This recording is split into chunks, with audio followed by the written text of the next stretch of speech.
It's the Sumo Show, the podcast that discusses everything that's going on in Japanese Grand Sumo.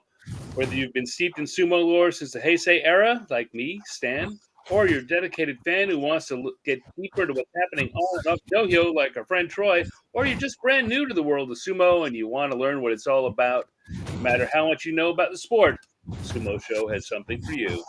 So let's throw some purifying salt into the ring, do a few big Shiko foot stomps, and see what's new on this week's episode of the Sumo Show. So konnichiwa, everyone, and Okayadi. Welcome back to my co-host Troy. Hello. I realized. Hello. I realized you were in the dark. I had covered your beautiful face, but now you're free. Yeah. So, some interesting news. Well, yeah, I mean the tournament ended. You sure did. Yeah. But what I was going to say is, I've got some interesting news. We've gotten more subscribers on our YouTube page. That's terrific. Yeah, we're growing steadily, and we appreciate everybody doing. I created an event this week that was called "Join the Facebook Page." I saw that. Wasn't it join the YouTube page? I mean, I'm sorry, I meant YouTube. I mean, it was a Facebook event saying "Join the YouTube page," and Right. it worked. Yeah, so people participated. People joined the YouTube page. They did indeed, and we've got. I've got like 5 of them. We did, yeah. We've got 20 people. 20 people. You know, I mean, it's not quite at the levels of our past grandeur, but we'll get there. We were pushing 500. We were, yeah. But we'll get there. As people realize, you know what I haven't heard is Stan and Troy talking about the Bashos, and then they'll join us. They'll rejoin the fun. Who could say no to that? Who could resist? I know I can't. Yeah. No, I mean, if either one of us could resist, well, that would be just one of us doing a show. So, yeah. So the Basho is over. It is. It was a fine Basho, but it's in the rearview mirror now. But we haven't talked about the last 2 days. That's right. That's what we're here to do. That and to, of course, look at the final standings. That's right. In the Fantasy Oyakata game. Yes. I'm nauseously optimistic. Okay. Yeah. Good for you.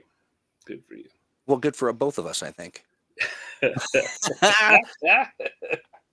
Yes, I was there among. We had a 3-way tie for the lead, I believe, at the end of the last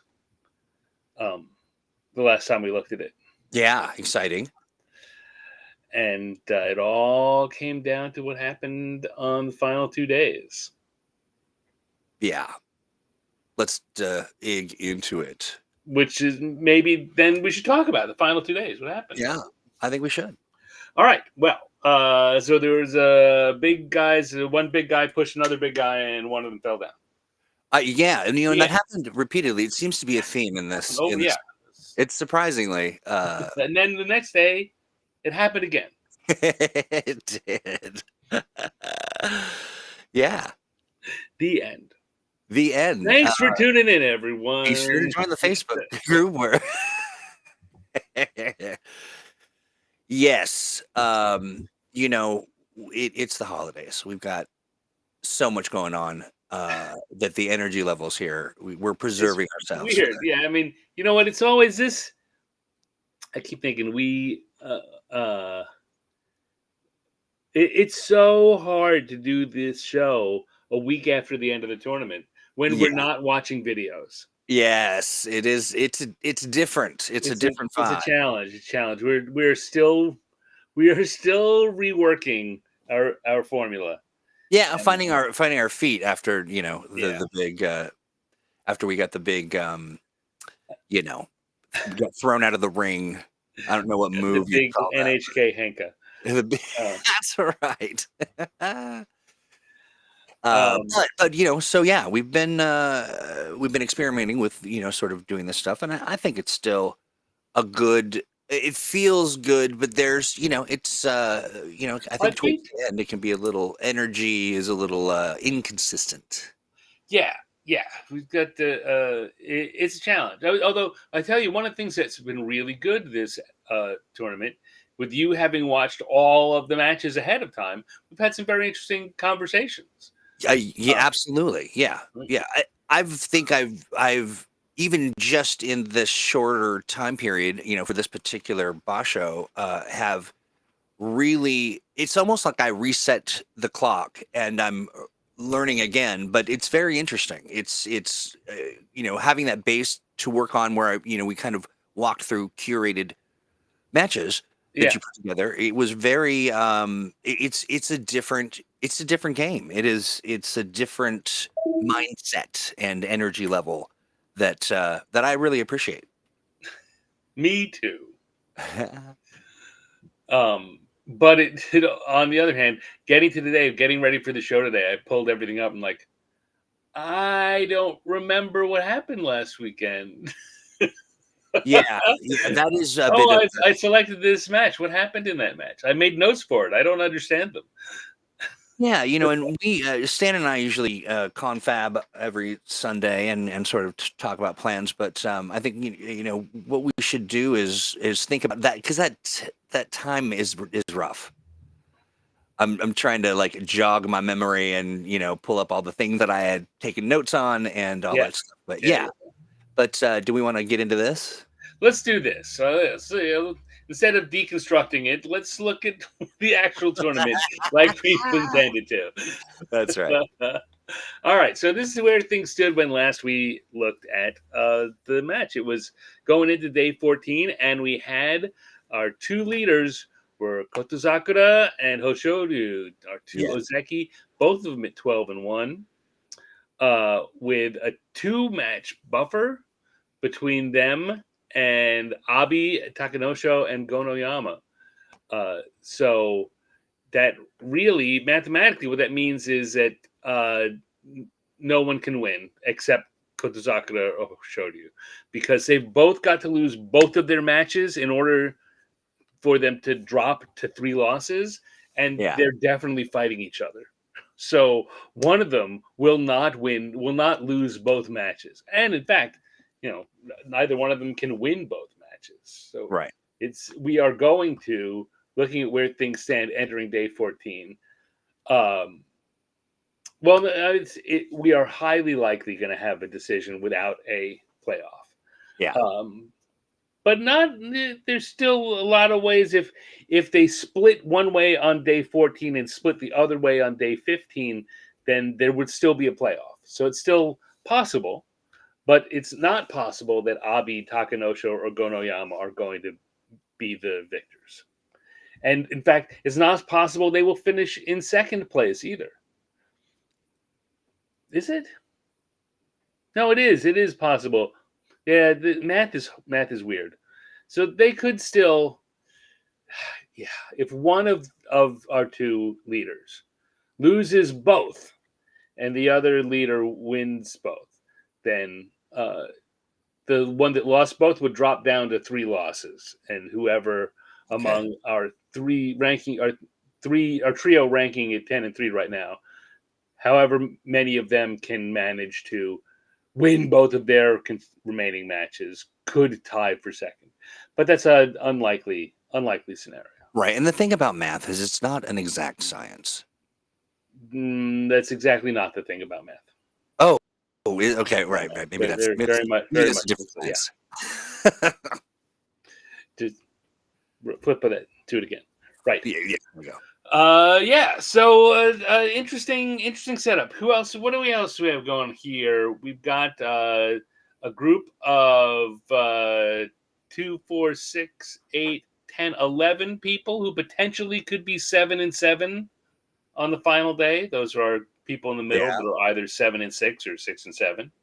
And of course, we know that anyone that's 7-7 has to come to my house because I That's love right. those matches. Those are the matches that get fought with utter desperation, right? Your That's right. entire up or down for the next 2 months depends on today. That's right. And it's just, oh, I love it. It just tastes so good.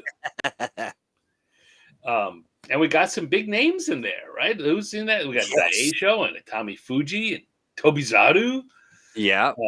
Takayumi, who can barely walk. I don't know. Did you notice in the last couple of days he had less tape on him, and you can see that gigantic bruise on his thigh. Yes. It was the bruise that I Yeah. noticed for sure. Yeah. Yeah. Now, what does that indicate? That he's feeling That he hurt himself a that lot. he really, I mean, we knew that for sure. We knew that for sure. But, that is, I guess, like the darker bruise could mean he was healing. Like he was, I mean, you can have a pretty big bruise and it's just an indicator of the body's working, but it certainly maybe for him felt like, Yeah. it was rough. No, it was terrible. He at this point coming into day 14, we know that he can't. Anytime anyone makes him start to move backwards, he just can't do anything. And he has to stop. Yeah. Yeah. And he's trying to get one more win. He's trying to get an 8th win so that he can get his Kachikoshi despite nearly snapping his leg off. Yeah. It's terrible. And those are all the 7 and 6. We still got Kirishima, who came into the tournament hoping to earn back his Roseki rank.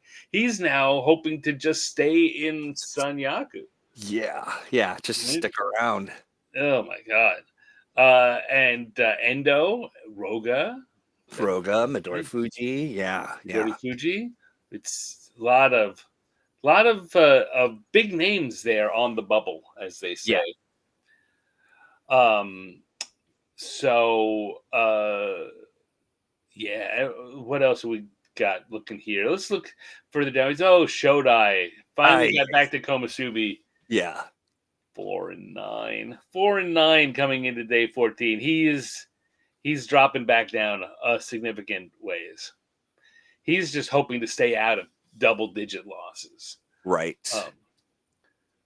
But given how he's fighting, even at Komusubi, he's still got some tough fights. Yeah, you just a crapshoot. You never know. What is he going to pull it out? Is it going to be a different guy? Is it or is he going to hangdog it and wallow? Right. Well, that's Shodai. It seems pretty likely. We've also got I'm now looking over at our 8 and 5 guys who are well and truly out of the running, but they've got their Kachikoshis and they're trying to. The big thing you want to do is try and get to maybe double-digit wins. So if you can win both of your remaining matches, you'll do that. And you're trying to improve whatever promotion you're going to get. You're trying to add another half step. Right. We got a lot of interesting names in that group too. We got Ono Sato, who won the previous tournament, if he loses both of his remaining bouts, this will be his worst score in the top division ever. Which is interesting. His worst score is still Kachikoshi. Right. Yeah, exactly. I mean, it's not a bad place to be. It's not necessarily where people who put him in their Fantasy Oyakata would hope he would be, but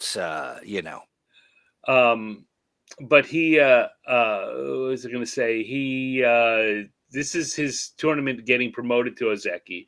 And you often see that on the tournament that they get promoted because they've got so much celebrating going on that they kind of have a drop. You're saying maybe it's a bit of burning the candle at both ends? When you see that very often you see them actually struggle. He hasn't been struggling, but this is the first time he hasn't been dominating. Yeah, it's hard to really see this as a bad performance or certainly if he doesn't get 10 wins, of course that's subpar for an Ozeki, but he's done so well. This counts as a bad performance for him, and it's not that bad. That's very true. And I appreciate the perspective because I do like Ono Santo, and I did expect and hope for more, but that's sort of the trap that you get into as a fan. Oh, they did horrible. They did horrible. Well, actually, in this, especially in this case, did not do bad. Who else we got here? We got Takayasu there. Already got his 8 and 5, trying to bump back up the Bansuke a bit. Got Tamawashi, who turned 40 during this tournament, with the Right. possibility of having double-digit wins at the age of 40. That's something else. That's Is pretty he the awesome. oldest? He's not He's the the oldest oldest in the division, yes. in the division because there's someone in the lower division that is. There are a few people in lower division. There's a couple people in the lower division who are in their 50s. Yeah. But they've never gone anywhere, and they're never going to. But they keep coming to the dojo every day. That's right. Who else we got here? We got Onokatsu, who bane of my existence now. Yeah. I picked him last tournament, and he sucked it up. This tournament, no one picked him, and he has the potential to get double-digit wins there at minus 15. And Takeru Fuji, who was our winner in March, who nearly snapped his ankle off, and this is his first tournament back in the top division. Yeah. And he's got his Kachikoshi going for a potential double-digit win run if he can win both of his remaining bouts. So interesting look. So let's look at what happened on day 14. These were the bout results on day 14. And I'm going to switch over. I know you can't see this, but I'm looking at my day 14. There are a couple of interesting matches besides our leaders, right? Kotozakura beat Onosato. And Kirishima lost. Kirishima got carried out of the ring by Hoshoryu. Do you remember? Yes, I do remember. Hoshoryu did a big man power sumo move and actually lifted him in the air and dropped him outside of the ring, giving Kirishima his Makekoshi. Yeah. But setting up both of our leaders at 13-1, which means the winner is going to win with 14-1, which we haven't seen in a while, too. Okay, yeah. We're used to just spoiled in the Hakuho era when all the time the winners were 14-1 or 13-2 at worst. We just haven't had that kind of sumo. So it's great to see that, right? Two of our Ozeki are going to be going into Senshudaku, the final day, at 13-1 and going head to head. Yeah, that's the last match of the day. The last match of the tournament will be the one that decides it. It's very exciting. Yeah. What else do we have going on here? I noted that and here's where it's been a week since the tournament tournament ended. Right. I'm looking at I noted I have on my matches to watch for that Onokatsu Takayasu match there at number 8 where Onokatsu won, but I don't remember what happened. I remember that I thought, oh, that was a good match. Everyone should watch it. I've got 3 notes here to that very same effect of just like, okay, what was I trying to say here? Yeah. Past me, maybe not. Maybe I could do with a better note taking device here. I don't know. We gotta look at this. We will, yeah. But also I don't know if you remember the Ichi Yamamoto and Takeru Fuji match. Where it was a very close call and no mono-e was called for, no examination. Ichi Yamamoto, Takeru Fuji was driving him backwards, and Ichi Yamamoto turned and pivoted and threw him out of the ring. But they called it, or they both went out of the ring, but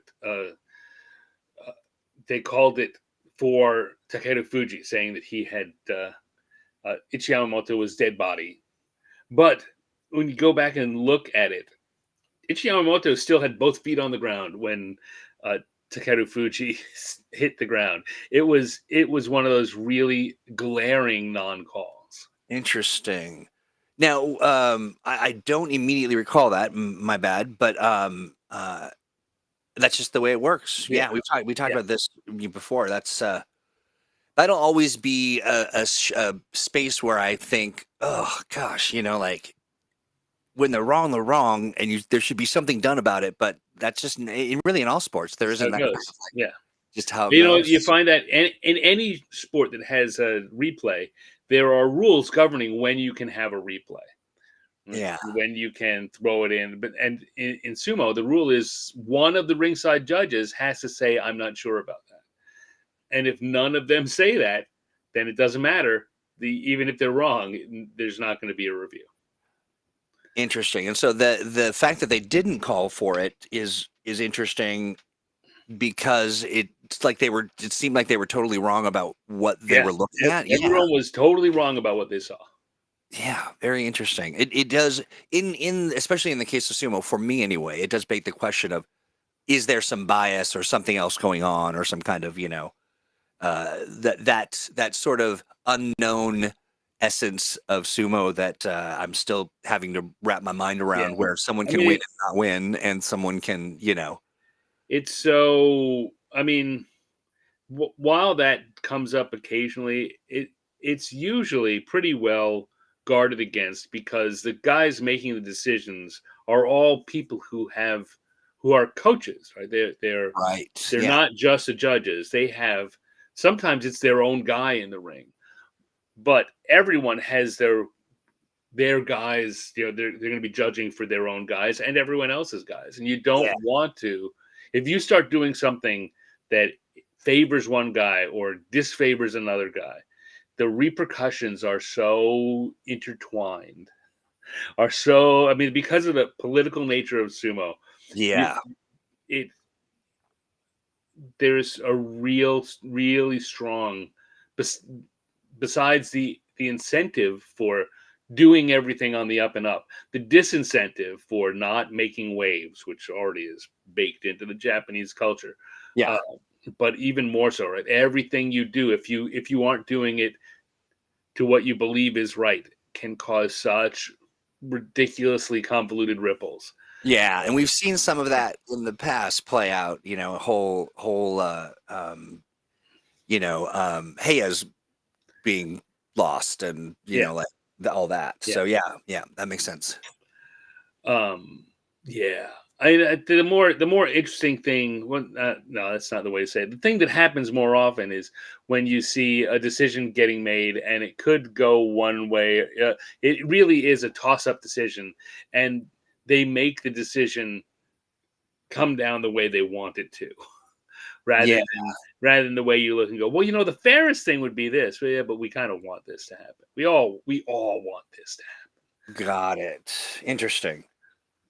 And that we see it a lot on matches that are not called do-overs, right? I think to my mind, that's where it comes up the most often. When you look at it and you go, no, this is total, let's do it again, and they say, nah, this guy won. Yeah, got it. And then the other match that I had pulled out was a Hokuto Fuji and Asakoryu match, which I don't know if you remember this, but it was one of those ones where both wrestlers wound up missed a shot at the same time. They both almost threw themselves out of the ring at the same time. Oh yes, they both spun around and they were just like, I guess we got to start again. It's most often when you see that, one person will make that move and that's it. The other guy will take advantage of it. But they both, it happened simultaneously. And you saw each of them thought, all right, it's over for me. And they spun around anyway and realized, oh, it happened to him too. Okay, let's fight. I love that. I just had that up here a second ago. But let's go on. Yeah. I was going to pull it up and then I clicked on something else that I wanted to talk about. I'm a mess. I'm all over the place. It's a messy sport, sumo. It is. Yeah, it is. Yeah. So that was our day 14. Mitakeumi lost to Tobizaru. Tobizaru wound up getting behind him. I don't remember that one too. Another one where Mitakeumi is just trying to get his win and driving forward, and Tobizaru managed to slip to the side, and suddenly Mitakeumi was in front of him, and that was it. Yeah. That's the flying monkey for you. That's a fine monkey. And so at the end of day 14, entering day 15, two of our three lost guys lost. Just Abi left there with 3 losses. But so there's a two bouts between them, and Kotozakura and Hoshoryu both 13-1. They're fighting each other on day 15. So Abi is for sure finish. If he can win, he's finishing in 3rd place.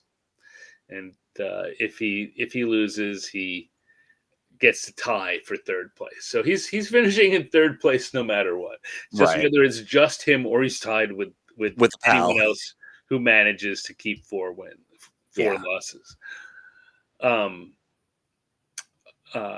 See Kirishima and Endo and Roga and Midori Fuji all lost on day 14 and dropped down into Makekoshi.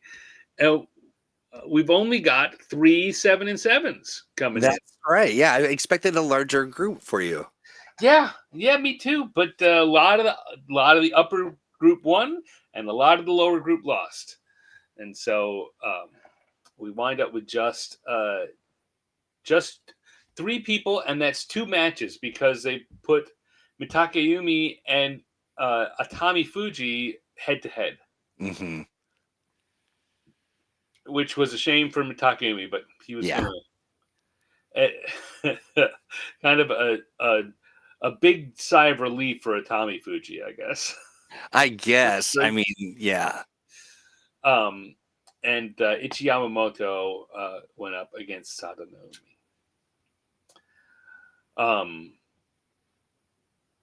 Yeah, I don't really have anything to say about that. I don't know. So it came down to the final match, right? Hoshoryu looking for his 2nd yusho win ever, and Kotozakura looking for his 1st. And that was I could roll over and show the results, and we'll look at them in a second. But what did you think of that final match? The final match between who? Say that again. Kotozakura and Hoshoryu, the championship match. So I'm hoping that this doesn't mean that Hoshoryu stops bringing the fire. Right. I mean, that's the question. That's the big question coming out of it for him, right? Kotozakura won that match, and the thing is, Hoshoryu. Here, let me roll over so we're looking at the results. Hoshoryu, I would say, took control in that match. He was leading. Most of the match. It's me. This is what dominated my thought process about this entire Basho was it was really, I don't know. I was rooting for him. It was one of those moments where you're like, he's got it. Like, this is a thing. This is, he's going to be the guy because you're happy for him. He had the fire in it. You want to see that fire turn into actual wins. And yeah, it bummed me out a little bit. I'll be honest. Yeah. I mean, I'm sure it bummed him out because even in that final match, he should have won that. If things had gone his way, he slipped a little bit, and Kotozakura took advantage of it. Yeah. But Hoshoryu was controlling the pace, controlling that final match, and it was good sumo regardless. I mean, it was really, really good sumo, and and of course, Kotozakura is a phenomenal opponent. I have this sort of emotional connection to Hoshoryu, and really. It's just I felt myself being really bummed for him and hoping that this is just that rather than go another route, which he can kind of go, like it's sometimes, I don't know if it's you get a petulant vibe from him or something where he just feels like, it's not so much a Shodai, but maybe a little taste of that. I mean, I don't know. But you just hope that he keeps in fighting fit sort of fashion and continues to have that fire because he was looking like the big guy, that's Yeah, I mean, we've said for the better part of this year that he's got he's so skilled and Yeah, he's so good, but he just hasn't had the fire, and in particular in week one, where yeah, he's lost 2 or 3 matches during week one, and this time and we've said he's good for 10 wins, 10 or 11 that's right. wins, Yeah, but he was 13-1. He went yeah, and very well could, maybe even should have been 14-1. yeah. So the question for me for next year is: are we going to see that same kind of fire in his belly, or is he going to go back to being a 10 or 11 win Ozeki, which is Which is not a again, bad. Yeah, it's yeah, comparing it to Shodai is such a weird comparison because he is doing everything right. He's just not doing enough to win. Where Shodai either doesn't show up at all or yeah. I would say that my comparison was more so like that moment where you look at Shodai and you feel like he is playing a different game and he's frustrated that it's not the game that he's in, or the matches that it just seems like he's almost disdainful yeah, at times. But Hoshoryu has that he can get that attitude on in the ring, and he gets sort of, I don't know. It's he's got such a presence as well. I mean, comparing him to Shodai in that regard, no, I'm not at all. But just sort of whatever. There's an emotional thing that goes on that yeah, I think also impacts Shodai in that way. But yeah, as far as their performance or even their personality, they're not comparable. yeah, yeah. Um, yeah. The Tobizaru and Shonan Naomi match was pretty interesting too. I don't know if you remember. I don't remember exactly, but lay it out for me. Well, they kind of locked up, and it was just another one of those matches where it was a who's gonna Yeah, right. is Shonan Naomi was trying to keep Tobizaru away, and Tobizaru was trying to deke him to let me get in. Come on, let me get in. yeah. And in the end, didn't get in and just won by overpowering him. Yes, I was gonna say, isn't Shona Naomi is much larger than? Much Yeah, larger. yeah, that's right. And I always do love. I mean, Tobizaru is my fave. I just, he's my guy. But it's, his tricky sort of ways of compensating for his size. It's always fun to watch him get into and out of a spill. Right, But it looks like he right. didn't quite. Yeah, The Tobizaru Shonan Naomi, that was my bout of the day for day 15. That was my nice. favorite bout of the day. Nice. Now you are maintaining the Google document where folks can kind of click through and Yeah, perhaps catch if they stay on the internet long enough. yeah. Well, it's going to be there Okay. as long as the only thing that may shift is if Kintamayama takes down his videos, then the time links that I've got set up are not going to ever I help you gotcha. again. I gotcha. Uh, So but I've got all 15 days of the matches that I would have curated, and at the end I've got a list of 15 bouts of the day, which is now super useless. that's super interesting. So yeah, Yeah, we should we've shared that a couple times in prior yeah. shows. This show we should share that again. Um, there were some interesting bouts of the day. Day 14, I had the Midori Fuji and Shishi. Uh, um, Yeah. where Shishi actually Midori Fuji was going for that kind of hook over the shoulder throw that he makes on a lot of people, and Shishi has not had a great tournament. We look up here; he finished 5-10. Um, Yikes. not a great first tournament. No, I mean, he got 5 wins. It's all right. It's okay. We've seen worse. Yeah. But getting that win against Midori Fuji, I think, was a high point for him because he already was Makikochi, and Midori Fuji is super tricky, small little guy, and who got the grip he wanted. And Shishi hung in there and used he got into a good position and then used his strength to just keep Midori Fuji from doing what he normally would do, and it was a very good defensive maneuver, and then to rely on it, and at the very end when it was necessary, he exerted himself and crushed Midori Fuji down to the clay. He's a big boy too.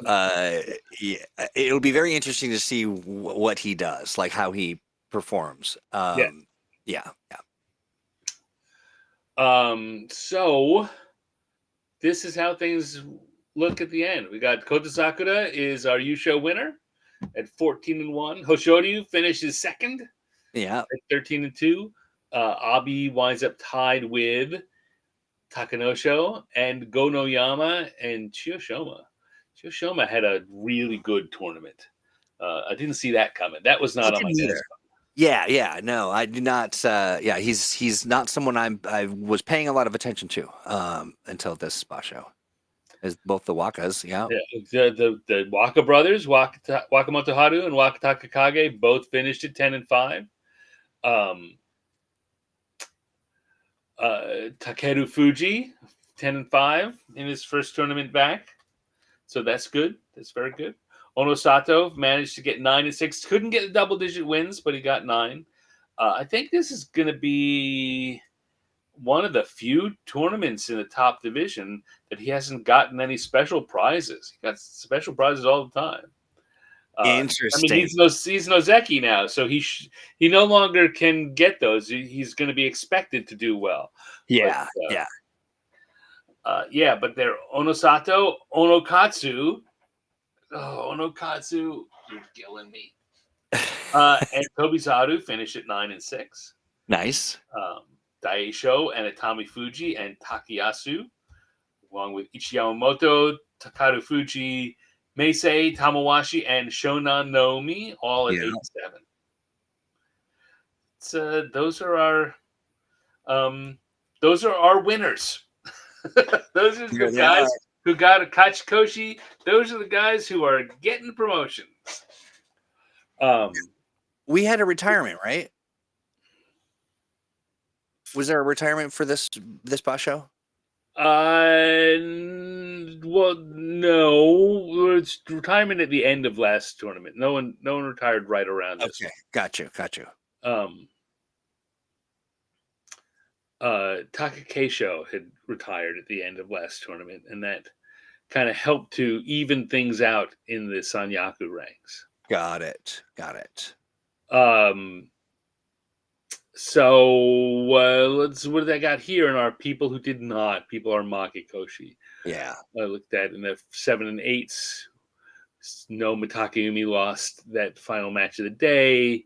Ichiyamamoto had won his split, his 7-7 match, which made him Kachikoshi. Endo is want to do, right around the middle. Midori Fuji, I really kind of expected Midori Fuji to have done better.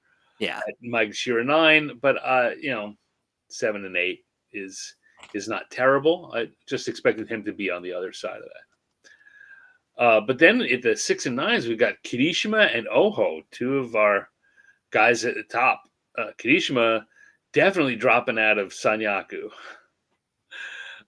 So we've got, we look here also, if we go down to the 4 and 11s, Shodai having done so badly, that means there's going to be 2 Sanyaku ranks empty for people to move up. Very interesting. I was going to ask you about the impact of that and what we might see unfold in the new year, really. Yes. So that means probably that since one of our Sekiwake, since Kirishima is going to drop out, that means that Wakamoto Haru is probably going to get promoted up to Sekiwake. And our other Komusubi was Shodai, who had Makikoshi. So we've got we got 2 spots at Komusubi for people to get bumped up. And so now we will look at the people with Kachikoshi. Yeah. and who's ranked high there. So Abi, they're at M3, and Wakataka Kage at M2, Hmm. Tommy Fuji at M3. So it seems most likely to me that it's going to be Abi and Wakataka Kage, and the question is, well, I guess it's not. Wakataka Kage probably becomes the Komusubi East, and Abi probably becomes the Komusubi West. But it's iffy, right? Abi is one rank lower than him on the current Banzuke, but he did one win better than him in the tournament.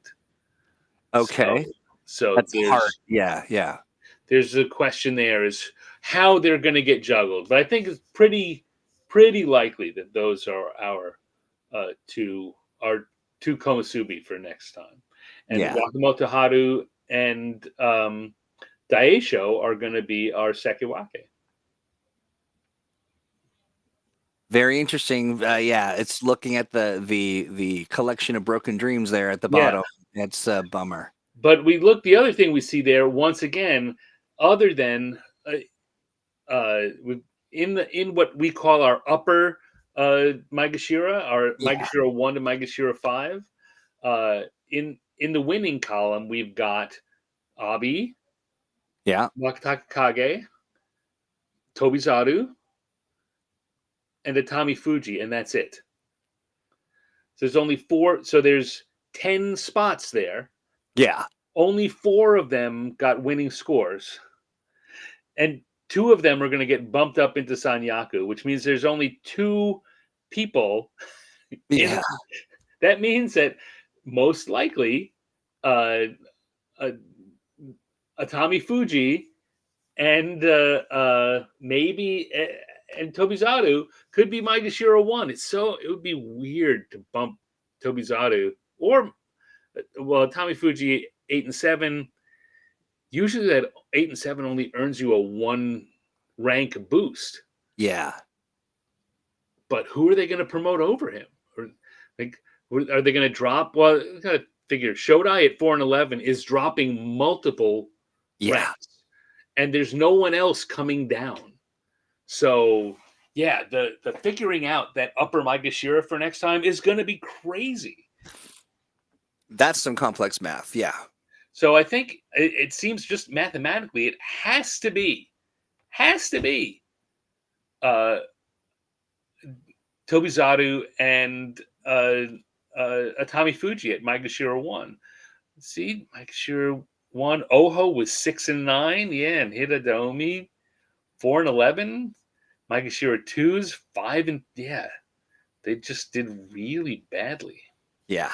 So that's a big question. Big question for the next Banzuke is how are they gonna fill in that level, and who's gonna get inordinate bumps? Like, they're gonna have to fill in those 10 slots with people who maybe didn't deserve it so much, or some of these guys who should fall multiple rows. Maybe Shodai winds up at Maegashira 2. I was gonna say, like, do you think maybe Like that's they won't give him Maegashira 1.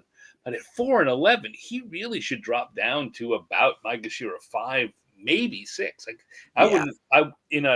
another array of results, I wouldn't be surprised to see him at 4 and 11 drop down to Maegashira 6 or Maegashira 7. And that's just a terrible score. Yeah. But there's no one in the way to buffer him. There's no one coming up Fascinating. that deserves that high rank either. So who do they give it to? Right? And Hitadomi at 4 and 11. Yeah. He should drop down to Maegashira 7 or 8. But I think that they will probably keep him somewhere in those top 5 because he's good, and there's no one who's earned the spots more than it doesn't. That's where that kind of, if no one has earned it, they need to put the person there that they think will do the best, has the most likelihood to take advantage of it, and not just be a punching bag in the position. Right. It's interesting to me the implications that has on the future kind of sumo. Do you think that it lowers the bar, or is the bar it just changes organically, and it's not as much of a concern about future quality if you're lowering the, if a person of a lower stature gets into a spot that is above their station, or not necessarily something to worry about, or No, I mean, it happens. This kind of thing happens all the time. It's like it's it's this weird shifting because yeah, there is no staying in place unless you're at the very top. There's right, constantly the shifting back and forth, and there'll be some people who go up too high. It's just when you have these situations like this one where en masse all these people did terribly, and having one or two people who are weak links up there is kind of to be expected, and it's a little fun. It means there's an easy bout for the higher up guys. They get a day where they don't have to worry too much. or they see that this person Yeah, rises to the occasion and does yeah. the thing, and yeah, that Or tension is or it's the Rocky Balboa shot. They get the shot. Okay, I can't believe it, but we're going to put you up there. What are you going to do with that, young yeah, man? Here's your that's right. opportunity.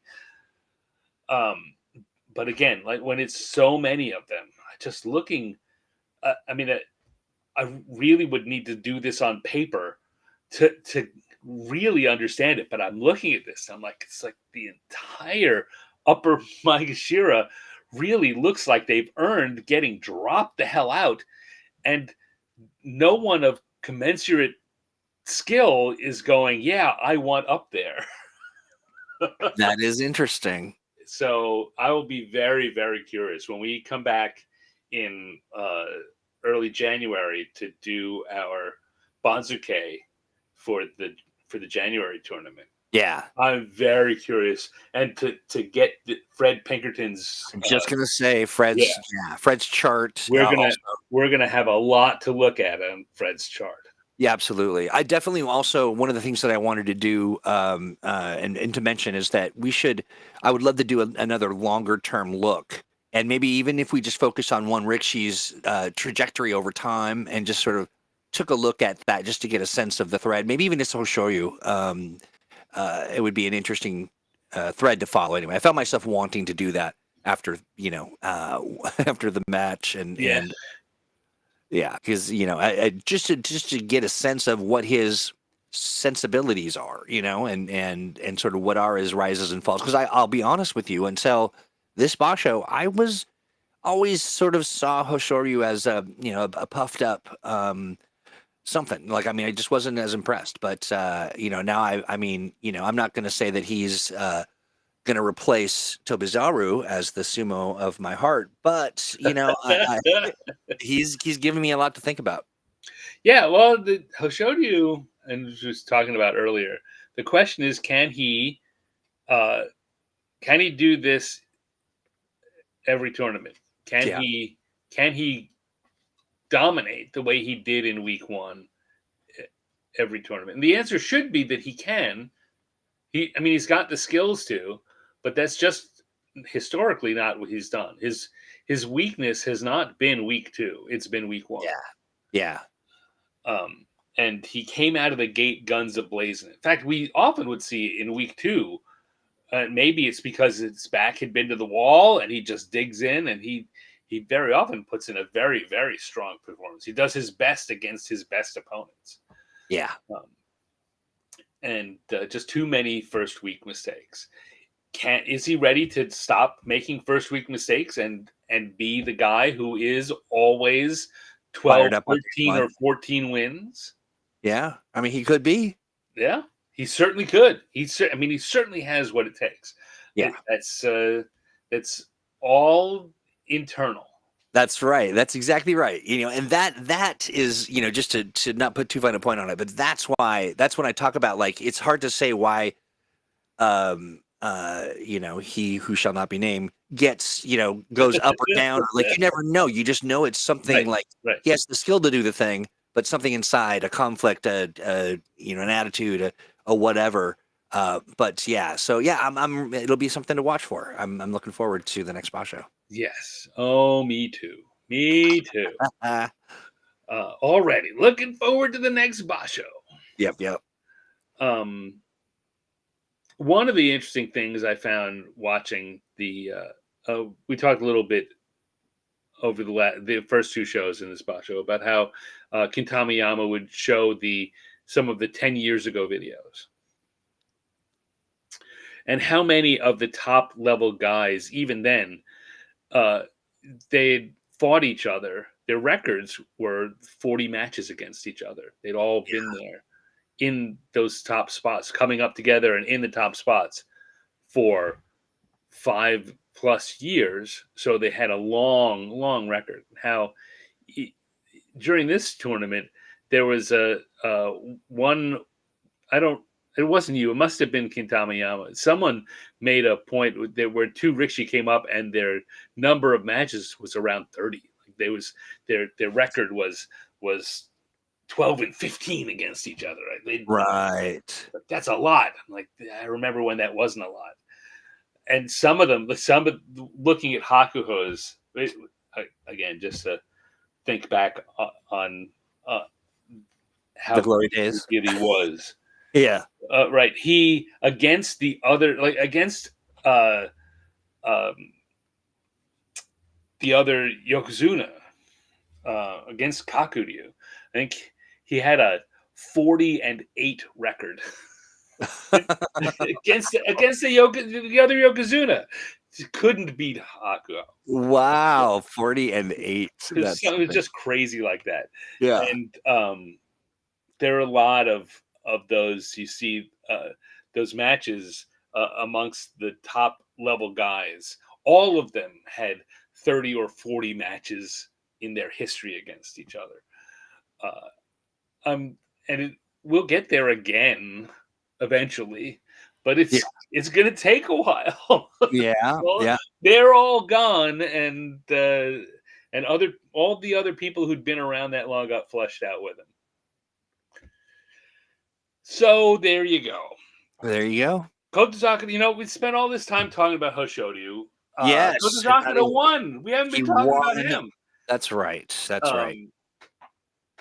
Here's my take on that. Kotozaka won, but as we said, even that final match, Hoshoryu kind of pushed him around in that.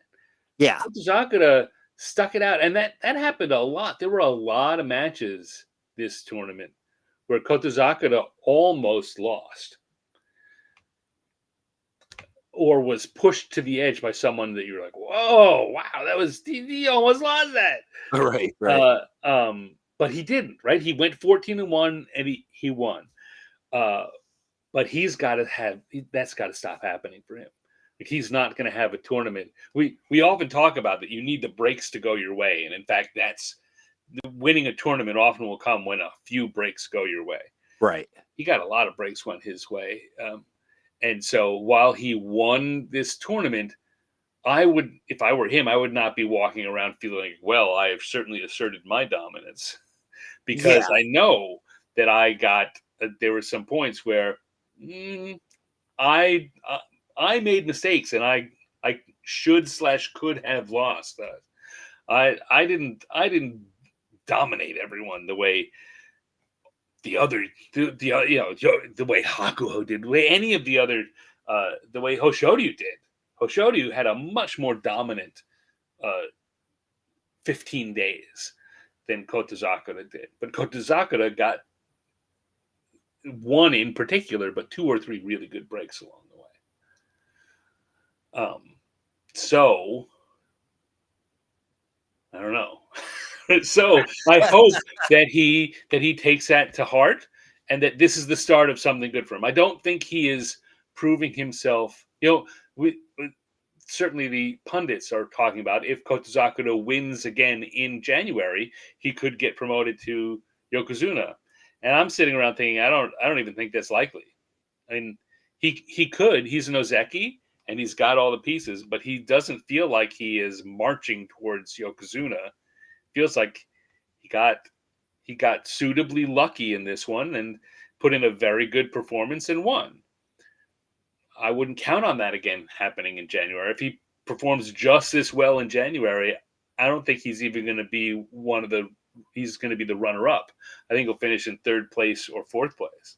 Right. Yeah. And that was, so I will say that the general temperature when you're looking at sort of how people are reacting to the win, they're not. It's just not as enthused as, and I'm seeing more like in-depth conversation like we just had about Yeah. Hoshoryu and what he's going to do.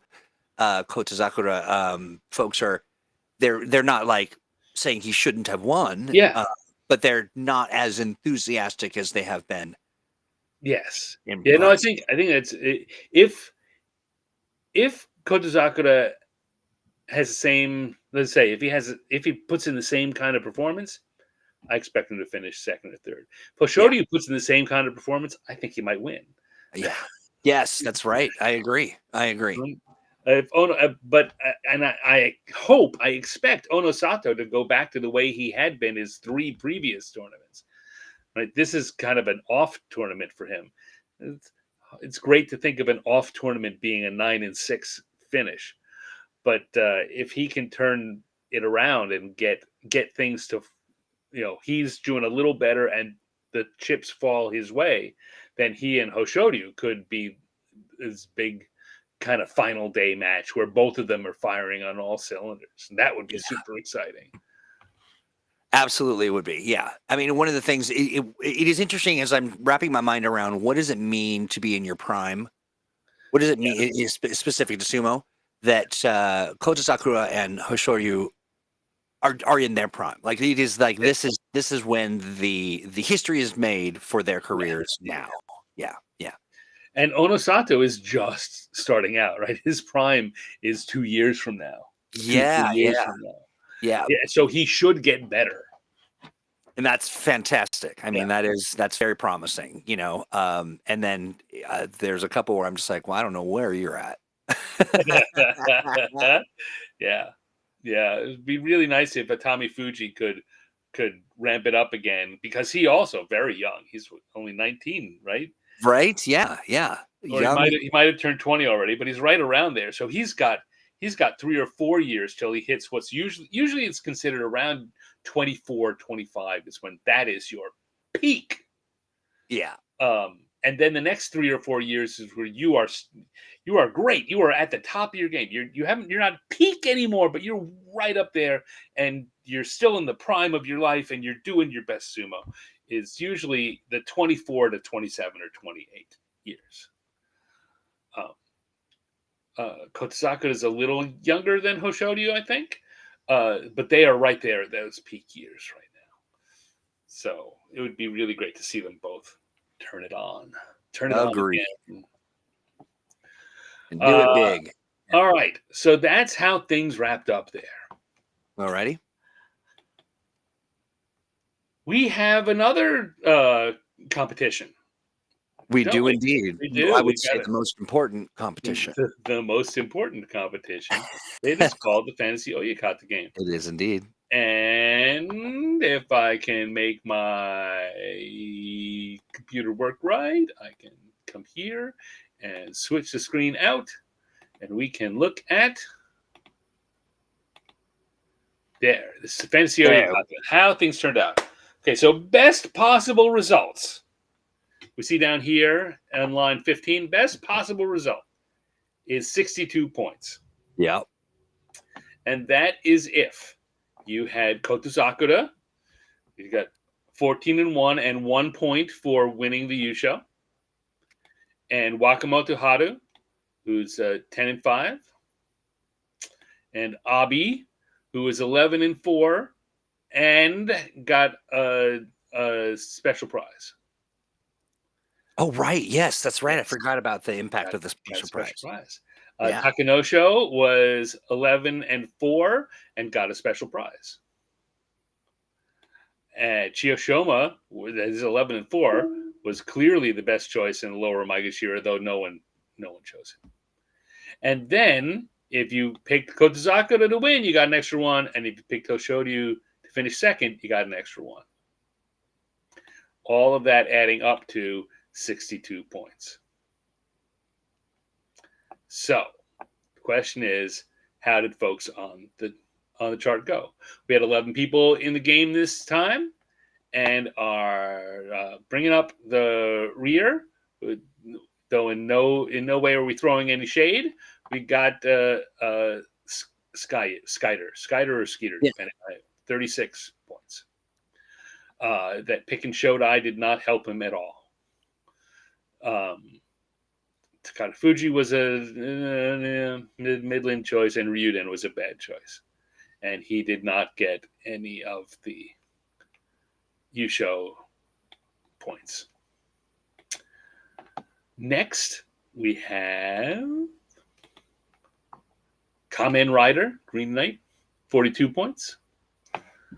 I guess we don't really need to go through it, but Onosato, Daisho, Wakataka Kage, Endo.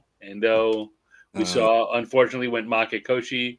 Hokuto Fuji also went Makekoshi, and he did not get either of the Yusho. I think we only had one or two people pick the Yusho and Jun Yusho. Of all those choices, that'll be the line to go back at the end of this and look and see how badly we did it choosing the winner. Yeah. All right, so we had a lot of people, I think, pick Onosato. Space Wolf at 43 points. All right. Onosato and Daisho, Wakataka Kage, Midori Fuji, Makekoshi, Meisei barely got his Kachikoshi. Yeah. And, he look at this, Onosato and Wakataka Kage. Those are the picks we had coming in. Yeah, that's right. That's some. Yeah. All right, in the 8th place here, we have Marvelous. 44 points. Nice. I mean, a good. Definitely a jump up. Marvelous. Yeah, should feel well, good. I mean, last tournament he picked Terunofuji when he didn't fight, and that's right. That really killed him. And here, Kirishima did him no favors. Wakataka Kage, Ichiyamamoto, Takeru Fuji, very good choice there. He picked Shodai to win the Yusho. Really? Look at that. Yep. I think he just did that to tweak your bean. All right. Next up, in our number 7 spot, we have Gumi Tetsukabe, also with 44 points. I did so. We don't do tiebreakers in the middle. It's only at the top. Yeah, that's right. So at 44 points, though they were the same, Onosato, Kirishima, Wakataka Kage, and then Takayasu and Yamamoto had the same, and they both picked Takeru Fuji, and neither one of them got any points there. So the difference in the tiebreaker, I wound up having to look this up. Difference in tiebreaker is we go rank by rank and see who picked the lower ranked person in that area. So since they were the same on all the other things, the question is, who was ranked higher, Takayasu or Ichiyamamoto? And the answer to that question is that Takayasu was Maegashira 9, Ichiyamamoto was Maegashira 10. So that would mean that Marvelous would win that tiebreaker. Got it. But they don't have to tie break. They just wind up tied. Yeah. Next up, we've got at 47 points, Troy Hughes. Hey! There he goes. Troy's Sumo, no, not again. Sumo, no, not again. Yeah. Onosato, Wakamoto Haru, Oho. Weird Oho pick. That's what did it for you there. Because you got Takanosho here. Yeah. I don't know who else picked Takanosho. Yeah, Takeru Fuji. Oho is what kept you from rising even higher on this, because you got a good selection there. I got to remember why. I'm going to make more notes as to why I picked who I picked, but no, I really thought that there was time for. It was Oho's time. Yeah, that's what I thought. Nope, it was not. All right, next we got Biggie Robs with 48 points. Edges you up by a point, and that point difference is a special. Oh, nice! You're both 46 and 29, but he got another extra special point because he had special award. Takakage Well picked, got the friend. special, got the special prize. And again, we're here all the way to the end. No one has picked, gotten a point in the Yusho, Jun Yusho choices yet. Still a lot of Onosatos. Yeah. All right. So then in slot number 5, we have Dave Lemon. Also All right, 48 Dave. points. Nice job. And he would win. The first selection is who has the most wins, and that would be Dave Lemon has more wins than Biggie Rob. So Dave Lemon ranks above them. Dave Lemon would win that slot if we split those hairs. This is for the record book. They're just tied, but Dave, you can sit there and you beat him. Yeah, you did it. You did it. Onosato, Wakamoto Haru, Wakatakakage, Takayasu, and Takeru Fuji, and still no wins here in the Yusho or the Jun Yusho. And our third place is Emma. Emma with 53 points. If you remember, Emma was tied with me, and I forget who the third person was. Yeah, I did too. Who was that person? We'll see in a second. Yeah. So Emma, 53 points. There's a pretty big. There's a 5-point jump up there. Between Nicely done, Emma. Hoshoryu and Wakamoto Haru, Wakatakakage, Takayasu, and Takeru Fuji, all very good. Onosato and Kotozakura, again, still no points. No points over here on this board. Isn't that funny? That is a crack up. All right. And now, you know what I'm going to do? I'm going to reveal our totals here. The next two totals, the two people remaining, had the same 54 points. Wow. Okay. One of them has. Oh, they both have 51 wins. That's our first tiebreaker. 51 wins. They both have. No. What do you got? They both have 24 losses. Okay. Wow. They're still tied. That is hilarious. And our specials, they both have 3 points in specials. So they both wind up 50. So the difference is going to be, like we were looking at before, in the areas that they don't have the same thing, who is ranked higher or lower than the other. All right. Fascinating. And so we have so we can get here. We had Kotozakura. Both of them picked Kotozakura. All right. I don't know what I want to do that. So that's identical. In the Sanyaku area, they both picked Kirishima.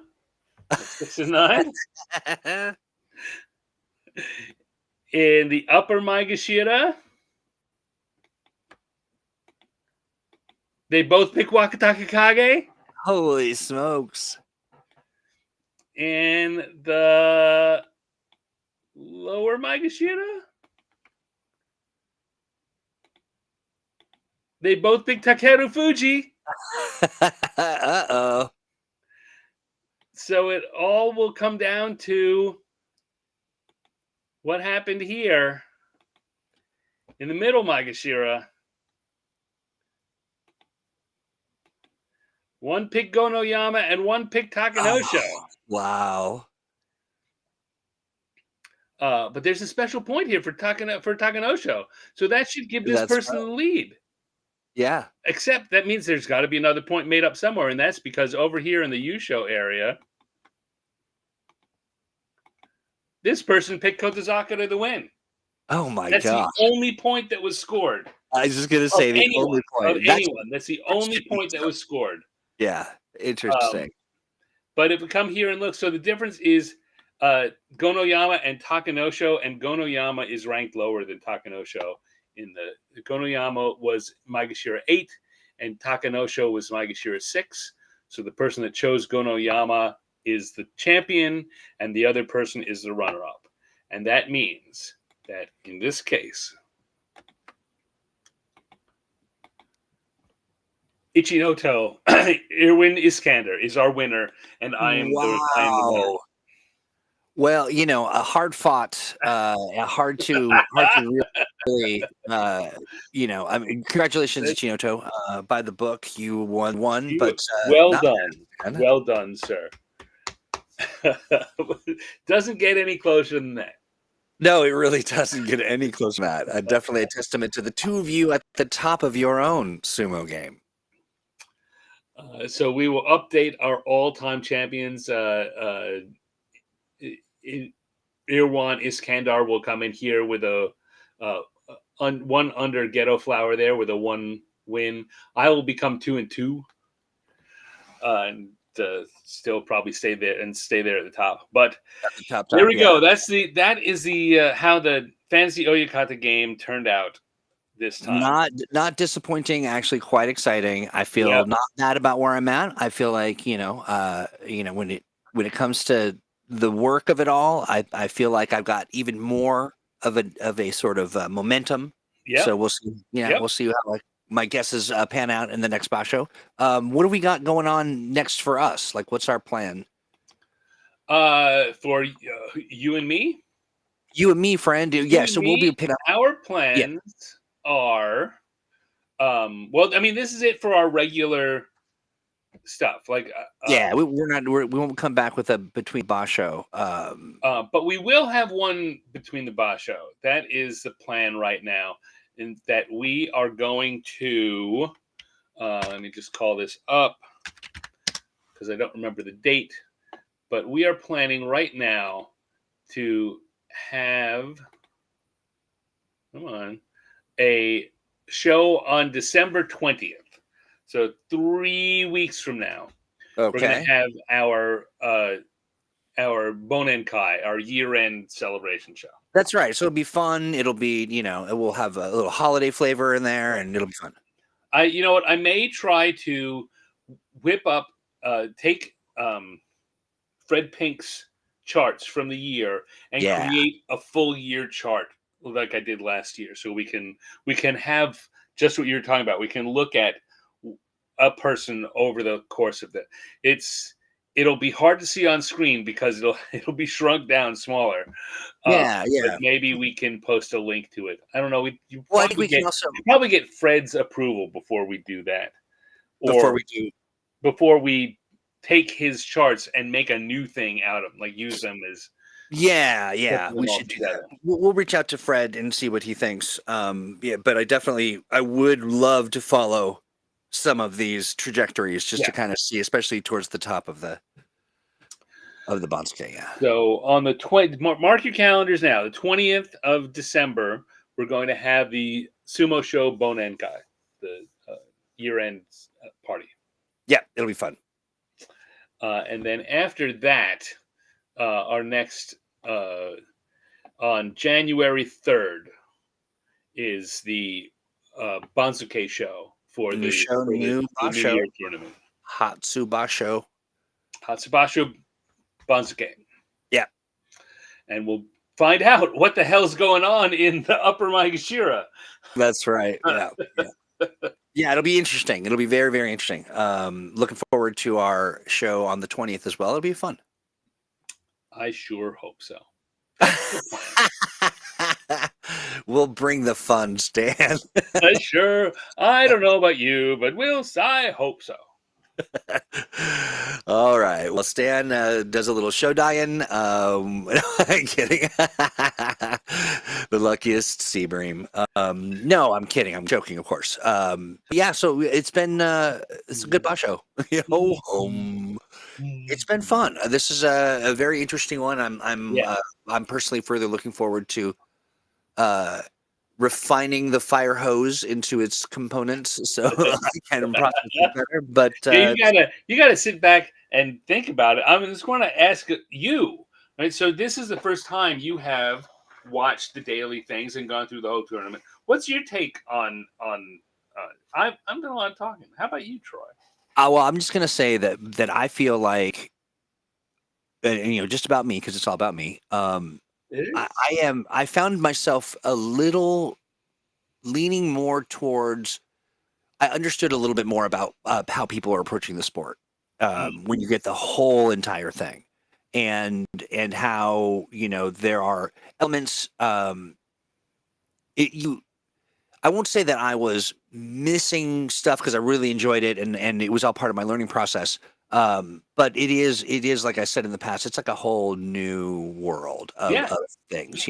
I found myself asking a lot of questions at the time, but focused on some of the bigger beats and moments, just because they were so enthralling. So yeah, so that's I will say that I can see. Was there anyone lower down the Bansuke who wasn't involved in the race who really caught your eye as someone you found yourself paying attention to that you're gonna look? Shishi, I mean, Yeah, yeah, it was Shishi for me. I definitely was paying attention and then was disappointed, but that is again, another young guy, yeah, it's someone to kind of keep your eye on.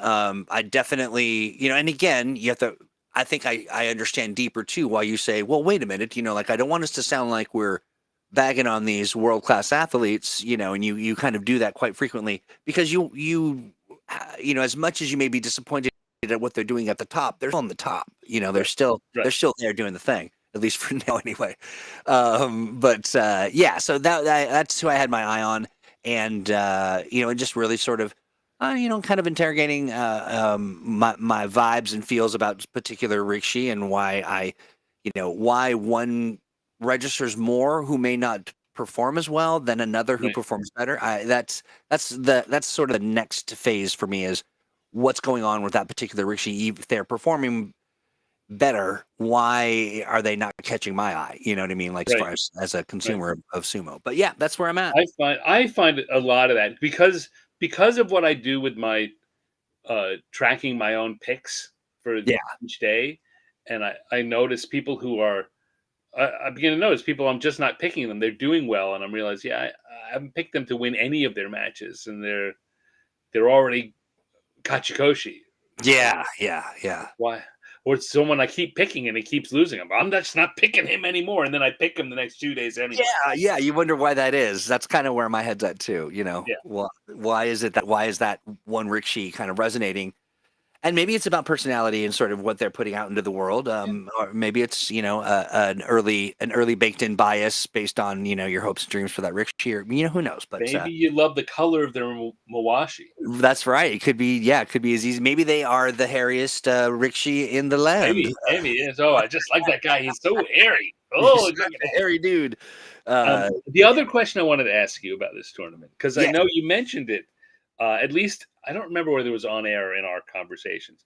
Um, was there, because we're not watching the videos, we haven't been looking at both the Gyoji's costumes, which you focus on a lot before, but also people in the crowd. I think you said there were one or two people in the crowd that had caught your eye.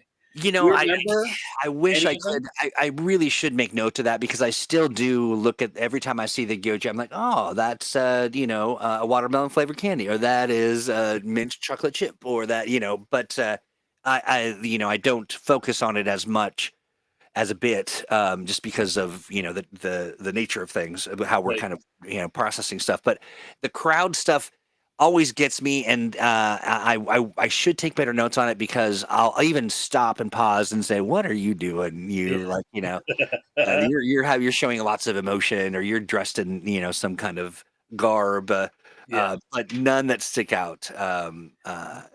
The Yeah, person that stuck out in my mind from the and we're often, and it's maybe a little just you, gender, uh, you know, noticing the women more than the men for yeah, whatever reason.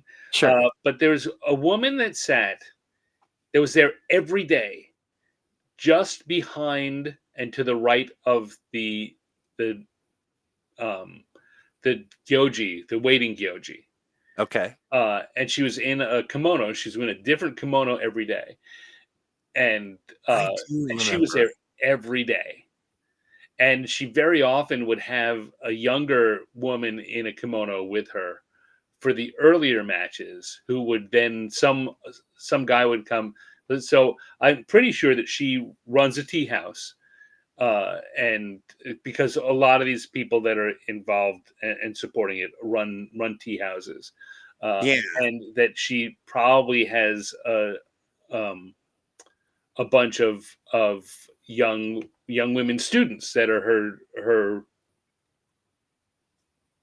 it's her Heya, right? It's her That's right. stable of Yeah. people that because you'll see the people that come, the women that come dressed in kimono and all done up in traditional regalia. She came every day, full kimono, full hairdo, and she would very often have another younger woman sitting one row behind her, and in somewhere in the last half of the presentation, that young woman would disappear, and a guy in a business suit would replace her.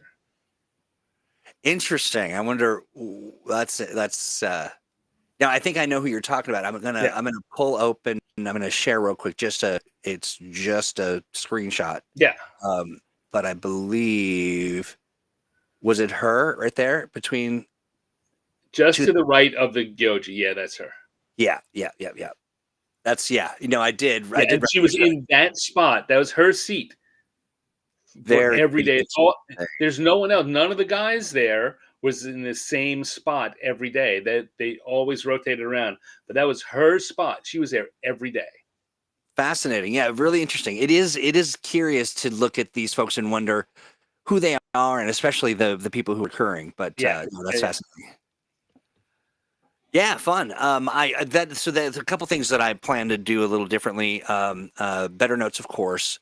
I'm going to. I got to do it because of just my memory and just to the time. Lots of big things to think about. I'm going to link to my notes. I'm going to just drop a link to the thing that I'm talking about in my notes, so we can at least take a look at it off camera, and then I really have a fondness for the Gyoji. I like to dig into that. So I'll talk about the Gyoji of the day or something. I'll do it. I'm thinking, and a lot of this is hard, right? It just means more time spent in prep. Yeah. But I'm thinking that maybe I should make a point of taking again screenshots like that. A screenshot of particular moments in matches that we're going to talk about. It's like, well, this is the match where this happened, and maybe that'll help jar memories. It certainly will give us something to look at on the screen. That's right. Yeah, that's the list. Yeah. And I hope we don't get in trouble for showing a screenshot. I mean, it's just a screenshot. That's all. Just a picture.